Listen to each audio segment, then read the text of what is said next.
He was a man who collected companies the way other men collected watches, a titan of industry whose name was whispered with a mixture of awe and fear in every boardroom in New York City. Caspian Vance believed the world was his personal chessboard, and every person in it was a pawn to be moved at his will. His motto was simple, cold, and brutally effective. Money doesn't just talk, it silences all opposition. For him, the word no was an exotic myth, a sound he had never personally heard directed at him. But that was before he walked into a dimly lit restaurant on a Tuesday night. That was before he met a waitress named Clara Hayes, a woman who owned nothing but her own integrity. This isn't just a story about a rich man and a working-class woman. It's the true account of the night a simple two-letter word became the most expensive lesson a millionaire ever learned. The air in the Gilded Compass was thick with the scent of old money and new ambition. It was a place where deals worth more than most countries' GDP were signed over plates of seared scallops and glasses of vintage Bordeaux. The lighting was meticulously engineered to make everyone look powerful. The velvet seating absorbed sound to keep secrets safe, and the staff moved with the silent, practiced efficiency of ghosts. They were trained to be invisible, to anticipate needs before they were spoken, and above all, to never, ever say no. Into this carefully curated world strode Caspian Vance. He didn't walk, he conquered space. At 42, he possessed a severe, predatory handsomeness, sharp jaw, eyes the color of a winter sky, and a physique honed by personal trainers who feared his displeasure more than they valued their own health. He wore a custom-tailored suit that probably cost more than the combined annual salaries of the entire waitstaff. He didn't look at people, he assessed them, his gaze a rapid calculation of their worth, their use, and their breaking point. He was flanked by two junior executives, both young men with eager eyes and nervous smiles, who hovered around him like anxious satellites. Caspian dismissed them with a flick of his wrist. "Find a table. I need to make a call." It wasn't a suggestion, it was a command. He stood near the polished mahogany bar, his back to the room, his voice a low, serrated blade cutting through the ambient murmur. "I don't care about their board's recommendation. I want it. Buy them out. Leverage the debt. Poach their lead engineer. I don't care how you do it. Just get it done by Friday." He snapped his phone shut, the click echoing in the hushed space. He turned, his eyes scanning the room, not for a table, but for a target. His gaze landed on a waitress clearing a nearby table. Her name was Clara Hayes. Clara was 26, though the exhaustion of working double shifts while attending night school for her nursing degree sometimes made her feel older. She had a quiet strength about her, a way of moving with purpose that was graceful without being showy. Her light brown hair was pulled back in a simple, tight bun, and her face, though weary, held a defiant intelligence in her warm hazel eyes. She worked at the Gilded Compass, not for the glamour, but for the tips. The exorbitant tips from the city's elite were the only thing keeping her afloat, paying for her textbooks and, more importantly, for the specialized care her younger brother Samuel needed. Samuel was the sun in her universe, a brilliant, funny 17-year-old boy who was supposed to be captain of his high school soccer team, but was instead confined to a hospital bed, fighting a rare autoimmune disorder that attacked his nervous system. The only hope was an experimental treatment program at a private clinic, a program whose costs were astronomical. Every dollar Clara earned was a drop in a vast, terrifying ocean of medical bills. That was why she endured the condescending glances, the impatient snapping of fingers, and the occasional inappropriate remark. For Samuel, Caspian approached her table, his shadow falling over her before he even spoke. "You," he said. The word was not a greeting, it was a summons. Clara straightened up, a tray of dirty dishes balanced expertly on one hand. She offered a small professional smile. "Good evening, sir. How can I help you?" He ignored the pleasantry. His eyes weren't on her, but on the kitchen doors swinging in the distance. "I want the Black Sea bass, pan-seared, with a saffron risotto. The kitchen stopped serving it at 10. He glanced at the platinum watch on his wrist. "It is now 10:14. Clara's professional smile didn't falter, but a familiar tension coiled in her stomach. This was a classic power play. She'd seen it a dozen times. "I'm very sorry, sir, but the kitchen has already switched over to the late-night menu. The head chef is quite strict about the cutoff. I can, however, highly recommend the truffle gnocchi or the—" "I don't want the gnocchi," he cut her off, his voice dropping a decibel, becoming colder. "I want the base. Tell your chef Caspian Vance is here, and he will be having the sea bass." He said his own name as if it were a key that unlocked the world. Clara took a slow, steadying breath. She could feel the eyes of the maitre d' on her, a warning in their intensity. She knew the path of least resistance. Grovel, plead with the chef, disrupt the entire kitchen, and maybe, just maybe, get the man his fish. It would be humiliating, but it would be safe.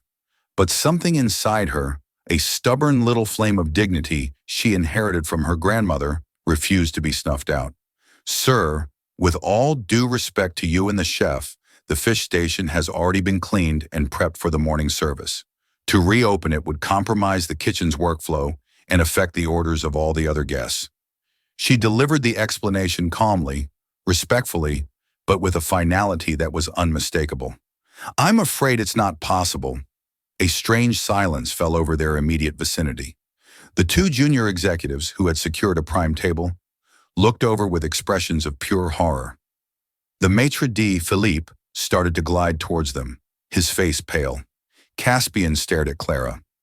It wasn't an angry stare, not yet. It was a look of profound, almost scientific curiosity, as if he had just witnessed a dog speak fluent French. The corners of his mouth twitched into a smirk, devoid of any warmth. "I'm sorry," he said slowly, leaning in slightly, forcing her to meet his gaze. "I think I misheard you. It sounded for a moment like you said no." "I said it's not possible, sir," Clara reiterated, her voice steady, though her heart was now hammering against her ribs. She refused to look away. His smirk vanished, replaced by a mask of cold disbelief. "Let me be perfectly clear," he said, his voice a low growl that was far more menacing than a shout. "I am Caspian Vance. I am worth more than this building and everyone in it. When I ask for something, it is not a request. It is a fact that is about to happen. Now go to the kitchen and make it happen." He pulled out a thick, monogram money clip from his jacket. He peeled off 5 $100 bills and held them out to her. "For your trouble." Clara looked at the money, then back at his face. She saw the absolute certainty there, the unshakable belief that this transaction was a foregone conclusion. She thought of Samuel, of the stack of bills on her small kitchen table. $500 would cover his medication for a week, a whole week of relief. All she had to do was surrender a small piece of herself. But then she thought of her grandmother's words, spoken to her years ago as she tended her small garden. "Clara, child, you don't have to own the world. You just have to own yourself. Never let anyone buy that from you. It's the only thing you truly have." She gave a single, almost imperceptible shake of her head. "I'm sorry, sir. My answer is still no." The air crackled. Caspian Vance slowly retracted his hand, the money still clutched in his fist. The look on his face had finally curdled into something truly ugly. It was the fury of a king being contradicted by a commoner, the rage of a god discovering a mortal who did not fear him. "You've just made a very serious mistake," he whispered, the threat hanging in the air like poison. Philippe, the maitre d', arrived, his face awash with apologetic panic. "Mr. Vance, my deepest apologies for this misunderstanding. Of course we can accommodate you. Mademoiselle Hayes is new. She doesn't yet understand." Caspian held up a hand, silencing him instantly. His eyes never left Clara's. "No, it's too late for that now. The moment has passed." He turned to Philippe, his voice dripping with venom. "I want her fired, not tomorrow. Now.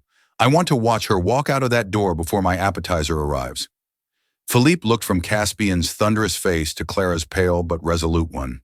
He was a man trapped between a rock and a hard place, the restaurant's most powerful patron and the company's employee policy. "Mr. Vance, I can't just—" "You can," Caspian said flatly, "or Vance Innovations will be taking its business, and the business of all its subsidiary partners, elsewhere. I believe your parent company's stock might find that Troubling. The threat was surgical and devastating. Philippe's face went slack. He knew it wasn't a bluff. He turned to Clara, his expression a mixture of pity and resignation. Clara, please, just go get your things. Clara felt a cold wave of dread wash over her, but it was followed by a strange sense of liberation. She had stood her ground. She hadn't broken.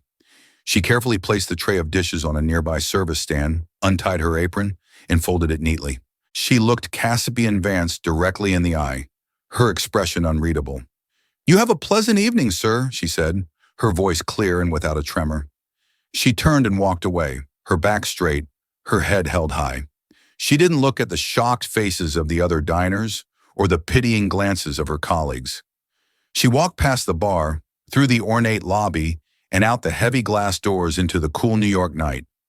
Caspian watched her go, a muscle twitching in his jaw. He had won. He had gotten what he wanted. He had asserted his power. But as he sat down at his table, the victory felt hollow, unsettling. For the first time in his adult life, someone had looked him in the eye and said no. And even though he had crushed her for it, the sound of that single word echoed in his mind, a dissonant note in the perfect symphony of his world. He didn't know it yet, but Clara Hayes hadn't just lost her job. She had just given Caspian Vance his first and most important lesson, and the tuition was going to be far higher than either of them could ever imagine. For a man like Caspian Vance, an insult was not something to be forgotten. It was a debt to be collected with ruinous interest. The incident at the Gilded Compass festered in his mind. It wasn't about the fish. It had never been about the fish. It was about the audacity of the denial. Clara Hayes, a nobody, a ghost in the machinery of his world, had defied him. In Caspian's binary worldview, you were either a predator or prey, and he had allowed prey to look him in the eye without flinching. This was an imbalance in the natural order that had to be brutally corrected. His revenge could not be as simple as getting her fired. That was merely the opening salvo, a display of immediate consequence. The real punishment had to be systemic, a slow, crushing pressure that would dismantle her life piece by piece until she understood the sheer, omnipotent scale of his influence. He wanted to make her regret not just her defiance, but her very existence. He wanted her to crawl back to him and beg for the oblivion he would then deny her. The next morning, in his sterile, glass-walled office overlooking Central Park from 50 stories up, he summoned his right-hand man, Benjamin Carter. Benjamin was the opposite of Caspian in almost every way. Where Caspian was fire and aggression, Benjamin was earth and meticulous planning. He was a quiet, unassuming man in his late 50s, with thinning gray hair and spectacles that always seemed to be perched on the end of his nose. He had been with Caspian for 15 years, serving as his chief of operations, his fixer, and, in many ways, his conscience. A conscience Caspian usually ignored. "Benjamin," Caspian began, not bothering with a greeting as he stared out the window. "A small project for you, a woman named Clara Hayes. Last night she was a waitress at the Gilded Compass. I need to know everything about her." Benjamin pulled out a leather-bound notebook, his pen poised. "Everything, sir?" "Everything," Caspian repeated, turning from the window. His eyes were cold and sharp. "Where she lives, who she lives with, where she banks, where she shops for groceries. I want to know her student ID number, her blood type, her favorite color, the name of her first pet. I want a complete psychological and financial profile. I want to know what she loves, and I want to know what she fears." Benjamin hesitated for a fraction of a second, the pen hovering over the page. This felt different from their usual ruthless, but ultimately impersonal, business dealings. This felt vindictive. "Sir, if I may ask, what is the objective?" "The objective, Benjamin," Caspian said, walking over to his vast, empty desk, "is to demonstrate a principle. The principle that there are no insignificant actions, only insignificant people. And even the most insignificant people can have their worlds unmade. Use any resource necessary. I want the report on my desk by end of day." Benjamin simply nodded. "Yes, sir." He knew better than to argue when Caspian was in this state. He was the architect of Caspian's empire, the man who translated his brutal vision into actionable steps. He subcontracted the work to a discreet private investigations firm, one that specialized in digging into the lives of people who would rather remain hidden. The firm was expensive, efficient, and immoral. By 4 o'clock that afternoon, a sleek encrypted file landed in Benjamin's inbox. He opened it with a sense of unease. The details of Clara Hayes's life unfolded on the screen, and it was a portrait of quiet struggle and fierce determination. Her less-than-perfect credit score, the late payments on her student loans, her small apartment in a walk-up building in Queens. He saw the address of the community college where she took her night classes for nursing, her grades, which were excellent despite her circumstances. And then he saw it, the detail that made his stomach clench. Subject supports a minor sibling, Samuel Hayes, age 17. Sibling is currently enrolled in a long-term care program at the Northwood Clinical Institute for a severe autoimmune disorder. Treatment is experimental, designated Program 7. The program is primarily funded by private donations and philanthropic grants. Benjamin's blood ran cold. He knew the Northwood Clinical Institute, Vance Innovations, through its philanthropic arm, was one of its largest donors. It was a tax write-off, a PR move, but the checks they signed were substantial. He scrolled further, his fingers suddenly numb. The report had a subfolder, Philanthropic Overlaps. Inside was a single damning line. The Vance Foundation is the principal benefactor of Program 7. Caspian didn't just have a knife to hold to Clara's throat. He had his hand around the very heart of her life. Benjamin walked into Caspian's office, the tablet held in his hand as if it were a venomous snake. Caspian was on a conference call, eviscerating a CEO in Tokyo. He saw Benjamin and motioned him in, ending the call with a curt, "Fix it." "You have the report?" Caspian asked, already reaching for the tablet. "Sir," Benjamin began, his voice unusually strained, "I have it, but there is a complication you should be aware of. A moral one." Caspian laughed, a short, sharp bark. "Benjamin, moral complication is what our competitors call it when we're winning. Give it to me." He snatched the tablet and his eyes scanned the data, his mind processing it with terrifying speed. He saw the apartment, the school, the debt. He didn't even blink. Then his eyes landed on the section about her brother, Samuel, and the Northwood Clinical Institute. A slow, cruel smile spread across his face.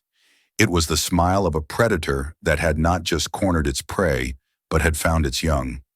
"Oh, Benjamin," Caspian said, his voice soft with a kind of dark reverence.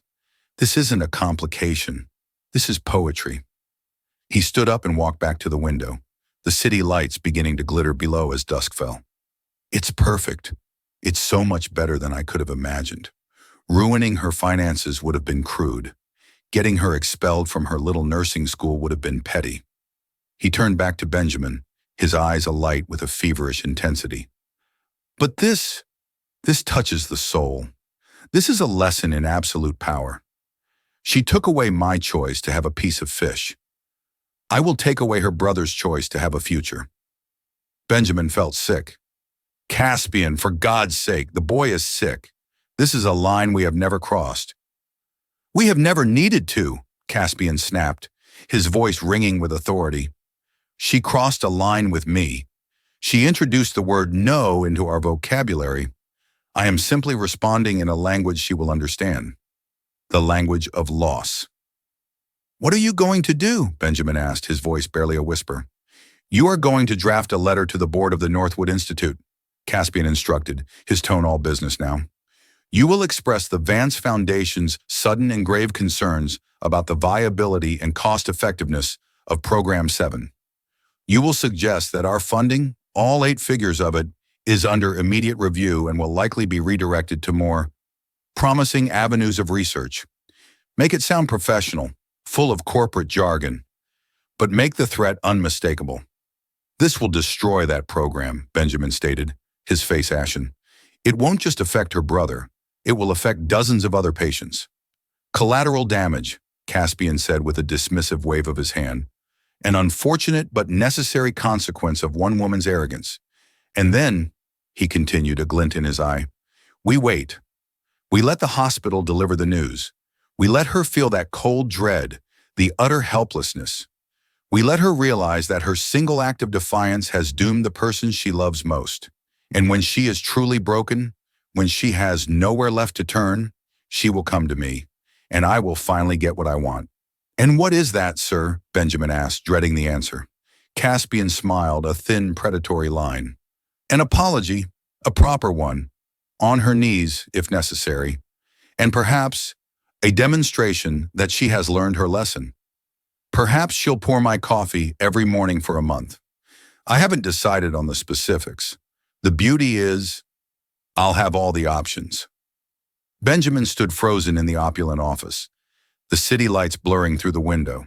He had helped Caspian Vance build an empire on ruthless principles, but he had always told himself it was just business. Now, he was being asked to be the architect of a young woman's personal hell, to weaponize a sick child's life for the sake of his boss's bruised ego. He looked at Caspian, who was humming softly to himself as he scrolled through Clara's life on the tablet, and for the first time in 15 years, Benjamin Carter felt a profound and terrifying sense of shame. He had created this monster, and now the monster was asking him to feed it.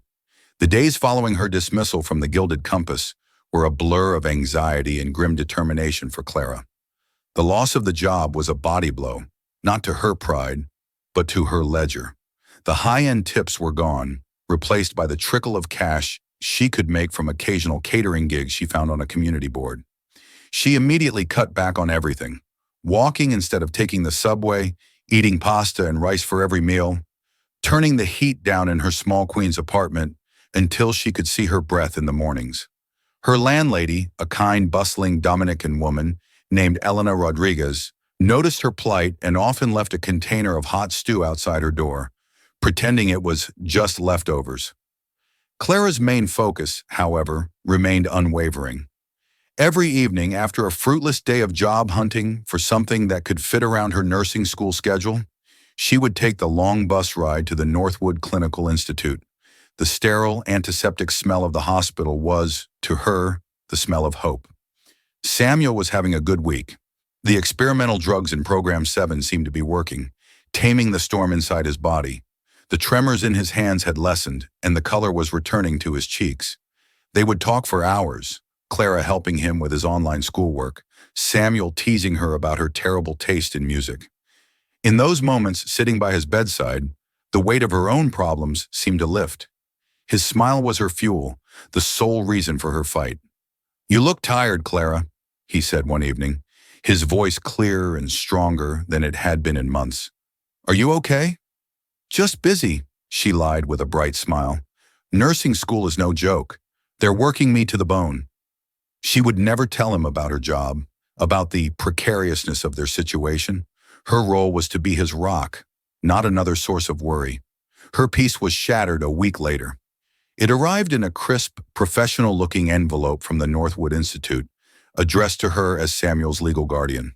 Her hands trembled as she opened it. The letter was dense with formal language, but its meaning was as clear and cold as ice. Due to a sudden and unforeseen review of philanthropic funding, the principal benefactor of Program 7, the Vance Foundation, has indicated a potential reallocation of resources. We must regretfully inform you that the continuation of Program 7 is currently uncertain. All patients in the program are being put on notice that treatment may be suspended indefinitely within the next 30 days. Clara read the letter once, then twice, then a third time. The words swam before her eyes. The Vance Foundation. The name hit her like a physical blow, knocking the air from her lungs. Vance. Caspian Vance. It couldn't be a coincidence. It was impossible. A cold, creeping horror, far worse than the fear of being fired, began to seep into her bones. This wasn't just bad luck. This was a targeted attack. He had found her. He had found her one vulnerability, the very center of her world, and he was squeezing. She sank onto her worn-out sofa, the letter trembling in her hand. The sheer, diabolical cruelty of it was breathtaking. He hadn't come after her. He hadn't sent thugs or lawyers. He had done something infinitely more sadistic. He had poisoned the well. He had made her own defiance the instrument of her brother's suffering. The memory of his whispered threat, "You've just made a very serious mistake," echoed in her ears. No longer a simple threat, but a prophecy being fulfilled with terrifying precision. Her first instinct was to panic. She imagined storming into his office, screaming, crying, begging. But she immediately knew that was what he wanted. He wanted her broken. He wanted her to grovel. The thought filled her with a wave of nausea. That night, she couldn't sleep. She sat in her darkened living room, the city's distant glow painting faint lines on the wall. She felt trapped in a nightmare of his design. To fight him seemed impossible. He was a god, moving mountains of money with a phone call. She was an ant. To surrender meant sacrificing the one thing her grandmother had taught her to cherish, her self-respect. But to not surrender? What would that mean for Samuel? Could she live with herself if her pride led to his decline? Her gaze fell on a small, framed photo on her bookshelf. It was of her and her grandmother, standing in her small, sun-drenched garden. Her grandmother was a woman of immense grace and resilience who had faced poverty, loss, and hardship without ever becoming bitter. She had a saying for everything. Clara closed her eyes and could almost hear her voice, as clear as day. Clara, when a bully tries to knock you down, he expects you to fall. He expects you to cry. Sometimes the most powerful thing you can do is stand very still and look him right in the eye. A bully's power comes from your fear. Don't give it to him. Stand still and look him in the eye. What did that mean now? It meant she couldn't play his game. She couldn't beg. She couldn't surrender. But she also couldn't just stand by and let Samuel's treatment vanish. If she couldn't fight him on his terms, with money and power, she had to find a different battlefield. A battlefield of his own, making that he didn't even know existed. A new kind of resolve began to solidify within her, hardening the fear into steel. He thought he knew her. He had her file, her data points, her weaknesses. He saw a poor waitress, a desperate sister. He didn't see the nursing student who could absorb and analyze complex medical charts. He didn't see the daughter of a librarian who had taught her how to research, how to find patterns, how to follow a thread. He didn't see the granddaughter of a woman who taught her that integrity was not a liability, but a weapon. Caspian Vance had started a war based on information. Clara decided in the quiet darkness of her apartment that she would end it the same way. She would not be his victim. She would become a student of his world. She would learn everything about Caspian Vance, Vance Innovations, and the Vance Foundation. He had pulled a thread to unravel her life. She would find a thread of her own and pull, just to see what would happen. The next morning, Clara didn't go job hunting. She went to the public library. She sat down at a computer terminal, her face illuminated by the screen's glow, and typed Caspian Vance into the search bar. The bully expected her to fall. Instead, she was learning how to stand. The New York Public Library became Clara's sanctuary and her war room. Surrounded by the quiet hum of scholarship and the scent of aging paper, she began to assemble a digital mosaic of Caspian Vance's life. She started with the public record, glowing profiles in business magazines that painted him as a visionary disruptor, a modern-day Midas. She read about his hostile takeovers, his ruthless efficiency, and the trail of gutted companies and laid-off employees he left in his wake. The world saw him as a titan. Clara was beginning to see him as a black hole, consuming everything around him to fuel his own ego. She knew the public facade was not enough. She needed to find the cracks. She pivoted her research to Vance Innovations, digging into financial reports, shareholder meeting transcripts, and press releases. She taught herself to read between the lines of corporate doublespeak. A strategic restructuring meant mass firings. A synergistic acquisition meant swallowing a competitor whole. But it was all legal, all protected by layers of high-priced lawyers. She was looking for a vulnerability, and everything she found was armor. Frustration began to set in. She was losing precious time. Every day that passed was a day closer to the suspension of Program 7. One afternoon, scrolling through an obscure online forum for tech industry workers, she found a thread from 2 years prior. It was titled Survived Vance Innovations. It was a ghost town of a forum with only a few bitter posts from ex-employees. Most were vague complaints about a toxic work culture. But one post caught her eye. It was from a user named CodeMonkey79, and it was short and cryptic. He doesn't just buy companies, he buries them. Ask anyone from Etheria Systems. Etheria Systems, the name rang a faint bell. Clara searched for it. Etheria had been a promising, small-scale competitor in the data security space. They had developed a revolutionary encryption algorithm. 2 years ago, Vance Innovations had initiated a hostile takeover. Etheria's board fought back fiercely, but within 6 months their stock price mysteriously collapsed. A key patent was invalidated on a technicality, and they were forced to sell to Vance for pennies on the dollar. Caspian had then dissolved the company and absorbed its assets. The official story was that Etheria had been mismanaged and was on the brink of collapse anyway. It felt wrong. It felt like one of Caspian's brutal but legal takedowns. Still, the post from CodeMonkey79 stuck with her. He buries them. Clara knew she needed help. She was a nursing student, not an investigative journalist. She thought of Felicity Chang, a friend from her undergraduate days. Felicity had been a firebrand editor for the college paper and was now a sharp, hungry, and slightly underemployed tech reporter for a small but respected online news outlet. She met Felicity at a noisy coffee shop, the library file on Etheria Systems open on her laptop between them. She told her everything, leaving out the personal motivation about Samuel at first, framing it as a story of corporate abuse she'd stumbled upon after being unfairly fired. Felicity was intrigued. "A corporate hit job by Caspian Vance isn't exactly news, Clara," she said, sipping her latte. "The guy's a shark. Proving he did something illegal, though. That's the holy grail. You have any evidence besides a 2-year-old forum post?" "No," Clara admitted, "but it's the way it happened. It was too fast, too perfect. Something feels off." Felicity, sensing a real story, agreed to do some digging on the condition of anonymity for Clara. "I have a few contacts, disgruntled ex-Vance engineers, who owe me a favor. Let me see what I can shake loose about Etheria." Meanwhile, in the sterile, sky-high offices of Vance Innovations, Benjamin Carter was living in his own private purgatory. He had drafted and sent the letter to the Northwood Institute as ordered. Every day he watched Caspian, waiting for him to ask for an update on Clara Hayes, but the request never came. For Caspian, the act itself was the victory.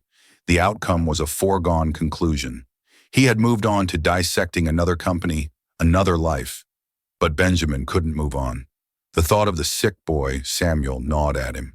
He had justified his long career with Caspian by telling himself he was on the side of strength, of progress, however brutal.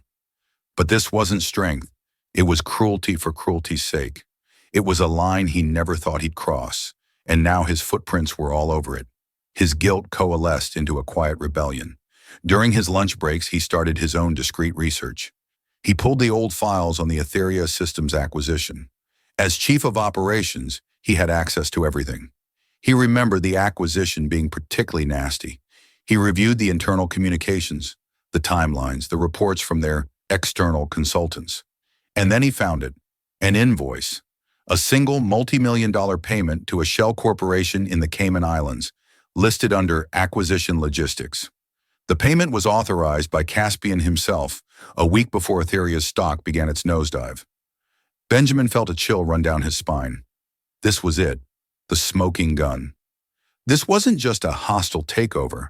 This was corporate espionage and market manipulation on a massive scale. The Shell Corporation had likely been used to pay a hacker to steal Etheria's data and create a backdoor in their system, precipitating their collapse from the inside. Caspian hadn't just bought the company, he had staged its murder. Benjamin stared at the screen, his heart pounding. This was enough to trigger a federal investigation. This could bring Caspian Vance down, but to reveal it would mean betraying the man he had worked for 15 years. It would mean the end of his career, potential legal trouble, and turning on the man who had made him a wealthy, if morally compromised man. It was at that moment his phone buzzed. It was an encrypted message from a number he didn't recognize. "This is Felicity Chang, a reporter. I'm working on a story about Vance Innovations and the Etheria Systems acquisition. I have reason to believe you have information that could be critical. I can guarantee anonymity." Benjamin's world tilted on its axis. He didn't know how the reporter had found him, but it felt like the universe was forcing his hand. He looked at the invoice on his screen. He thought of Caspian's smug, cruel smile as he plotted the destruction of Clara Hayes's world. He thought of the sick boy in the hospital, an innocent casualty in a billionaire's temper tantrum. He thought of his own reflection in the dark screen, the face of a man who had stood by and done nothing for too long. His grandmother, much like Clara's, had also had a saying, "Ben, there comes a time when you have to decide if you want to be the man who holds the ladder for the thief or the one who kicks it out from under him." With a trembling hand, Benjamin Carter typed his reply, "I have what you need, but I will only speak to the person who started you on this path. I believe her name is Clara Hayes." Felicity immediately called Clara. "You're not going to believe this," she said, her voice buzzing with excitement. "I've got him, a source, a big one, and he wants to talk to you." A meeting was arranged for the following night, a quiet, anonymous diner in Brooklyn. Clara arrived first, her nerves frayed. She didn't know who she was meeting, a disgruntled engineer, a fired secretary. When Benjamin Carter walked in and sat down in her booth, Clara's blood ran cold. She recognized him instantly from the company website. He was Caspian Vance's shadow, his most trusted lieutenant. She thought it was a trap. "What do you want?" she asked, her voice tense. Benjamin looked older, more tired than in his corporate headshot. There were deep lines of strain around his eyes. "To do the right thing," he said, his voice low and heavy with regret, "for the first time in a very long time." He didn't waste time with pleasantries. He slid a slim, encrypted USB drive across the table.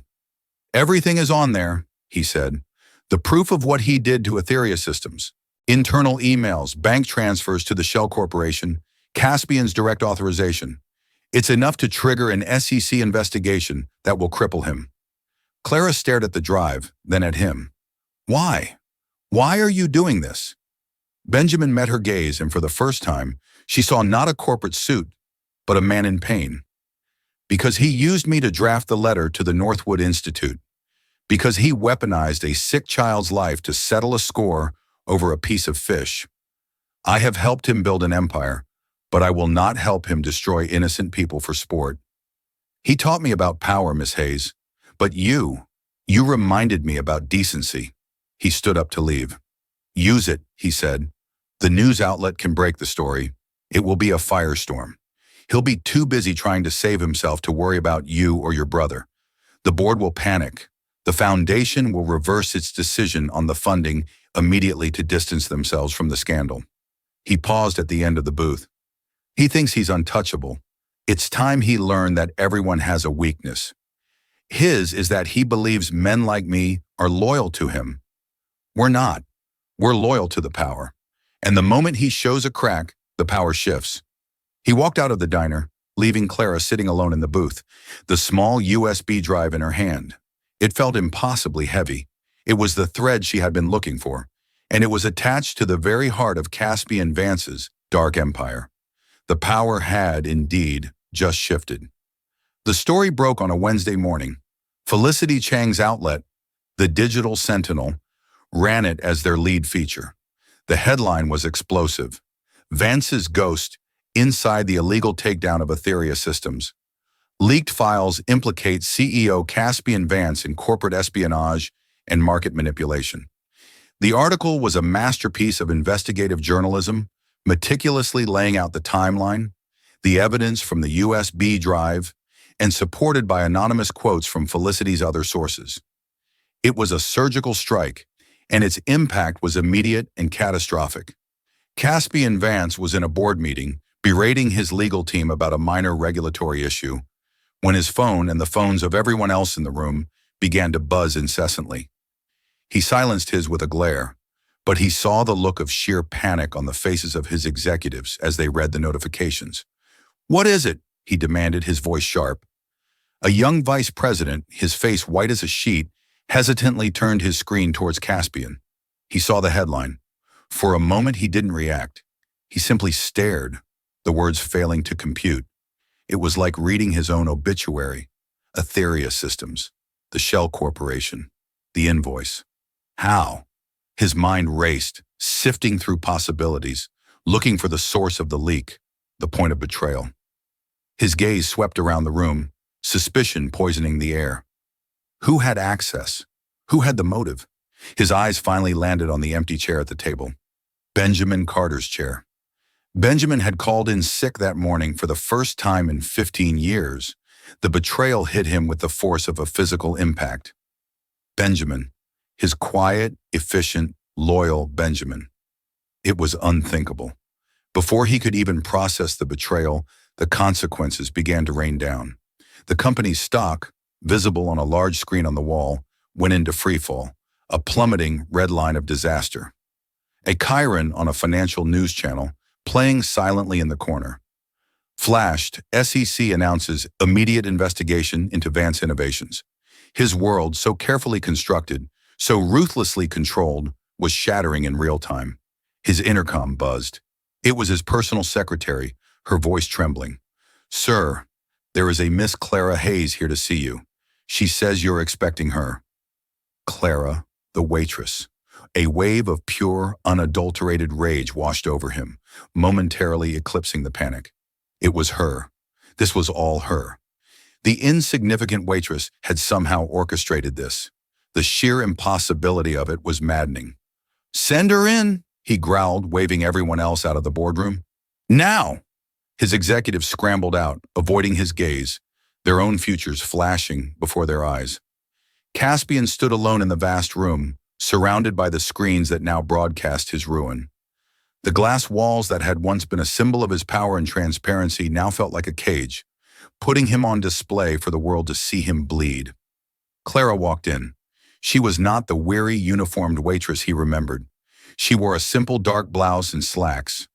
Her hair was down, and she carried herself with a quiet, unshakable confidence. She wasn't afraid. He could see it in her eyes, and it infuriated him more than anything else. "You," he seethed, his voice low and dangerous. "How did you do this?" "You showed me how," Clara said, her voice calm and even. She stopped a respectful distance from the enormous board table. "You taught me that information is power. You looked into my life to find a weakness. I looked into yours." Caspian let out a harsh, disbelieving laugh. "You? A waitress? You think you did this? You were a pawn. Who did you go to? Who used you?" "It doesn't matter who helped me," she replied. "What matters is that you did this to yourself. Etheria Systems, Mr. Vance. The families of the employees you ruined. The investors you defrauded. This isn't about me. This was always about you. I was just the one who decided to turn on the light." He stalked around the table towards her, his fury coiling into a tight, menacing knot. He still had one card to play, the final, cruelest one. "You think you've won?" he sneered, getting closer. "You've just signed your brother's death warrant. The foundation is in chaos. The funding for his precious little program, it's gone. Forever. It will be the first thing to be cut in the fallout. You sacrificed your own brother for this hollow victory. How does that feel?" He expected her to crumble, to see the horror dawn on her face. Instead, Clara stood her ground, her expression unchanging.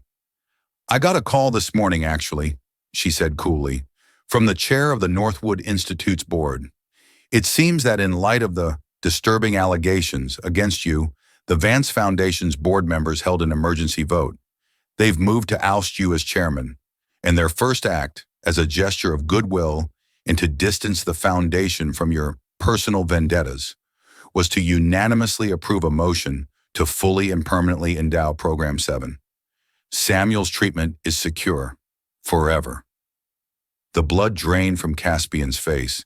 He stared at her, utterly defeated. It was the perfect checkmate. She hadn't just exposed his crime. She had used the ensuing chaos to achieve her goal, turning his own system, his own foundation, against him. He had lost everything, and she had gained everything. He finally understood. He had tried to make her a player in his game, but she had refused. She had started a new game, one with rules of decency and integrity he didn't comprehend, and she had beaten him at it. "I have one more thing for you," Clara said. She reached into her bag and pulled out a simple white envelope. She slid it onto the polished surface of the table. "My brother felt you deserved this." Caspian looked at her, confused. He slowly picked up the envelope and opened it. Inside was a single crisp $100 bill. "What is this?" he whispered. "It's a refund," Clara said, "for the tip you tried to give me. My family doesn't accept money that's meant to buy a person's soul." She turned and walked toward the door, her footsteps echoing in the cavernous, silent room. She paused at the doorway and looked back at him. He was no longer the titan, the god on the throne. He was just a man, standing amidst the wreckage of his own making, clutching a single $100 bill as if it were the last thing he owned in the world.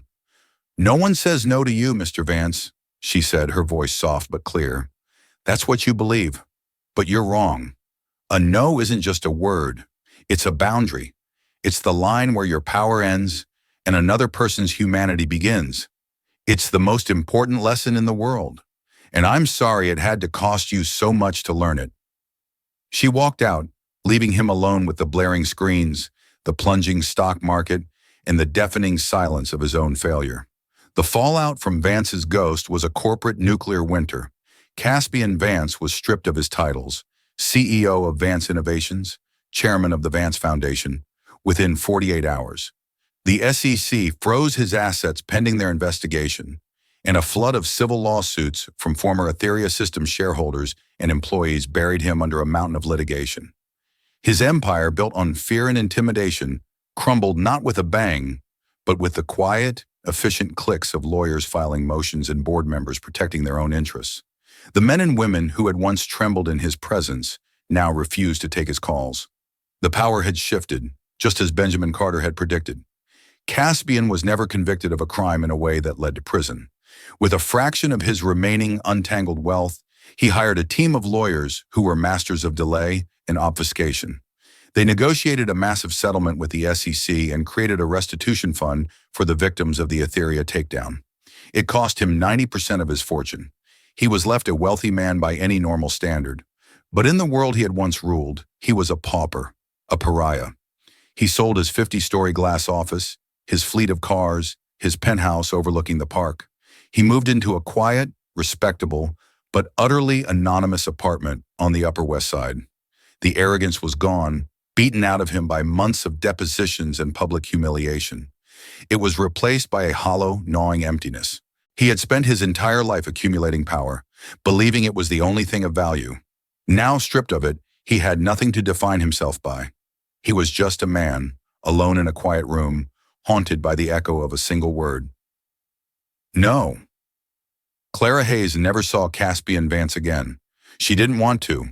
Her victory wasn't about his destruction, but about Samuel's salvation. She finished her nursing degree at the top of her class. She passed her board exams with flying colors and accepted a position at the Northwood Clinical Institute, working in the very wing where her brother was being treated. The newly and permanently endowed Samuel Hayes Program for Immune Disorders, renamed by the new board in honor of the story that had saved it. Her life was not one of fame or fortune. The media frenzy died down, and she faded from the headlines, which was exactly what she wanted. Her wealth was measured in the steady beat of her brother's healthy heart, the gratitude in the eyes of her patients, and the quiet dignity of a life lived with purpose. She found joy in the simple things, a shared laugh with Samuel, who was now well enough to walk the hospital corridors with her, a warm meal with her landlady, Mrs. Rodriguez, the profound satisfaction of easing someone's pain. Benjamin Carter disappeared. He resigned the day the story broke, taking a modest severance and vanishing from the corporate world. Some said he retired to a small coastal town in Maine, living off his savings and spending his days sailing. Clara hoped he had found a measure of peace. His act of courage had been the key that unlocked everything, a final, quiet rebellion against the monster he had helped create. One crisp autumn afternoon, about a year after it all ended, Caspian was walking near the entrance to Central Park. He kept his head down, a habit he'd developed to avoid recognition. He saw a young woman helping a teenage boy out of a taxi. The boy was laughing, leaning on her for support, but walking on his own. It was Clara and a healthy, vibrant Samuel. Caspian froze, hidden by the flow of the crowd. He watched as Clara adjusted her brother's scarf, her expression one of pure, unadulterated love. He saw the easy camaraderie between them, the shared world of inside jokes and deep affection. He saw a richness there that all his billions could never buy. In that moment, watching the woman who had dismantled his world, he felt not anger, but a profound and aching sense of clarity. He had tried to buy her compliance, threaten her into submission, and break her spirit. He had failed because he never understood what she was protecting. He thought it was her pride, but it was her soul. He had believed that no was a challenge to his power. He finally understood it was a declaration of her own. He, Caspian Vance, the man who had everything, had tried to take the one thing a person can truly own. And in the process, he had lost everything that truly mattered. He turned and walked away, a ghost in the city he once owned, a man who had finally learned the incalculable value of a word he could no longer command. The lesson was complete. The story of Caspian Vance and Clara Hayes is a powerful reminder that true strength isn't measured in bank accounts or stock portfolios, but in the courage of one's convictions. It shows that integrity is not a weakness to be exploited, but a shield that even the most powerful attacks cannot pierce. Clara didn't have money or influence, but she had something more valuable, an unbreakable sense of self. She taught a man who owned the world that he owned nothing of real worth. If this story of defiance, resilience, and the ultimate triumph of character over currency resonated with you, please help us share it with others. Hit that like button to let us know it moved you. Share this video with someone who needs a reminder of their own inner strength, and most importantly, subscribe to our channel for more real-life stories that inspire and empower. Your support helps us continue to tell the tales that matter. Thank you for listening.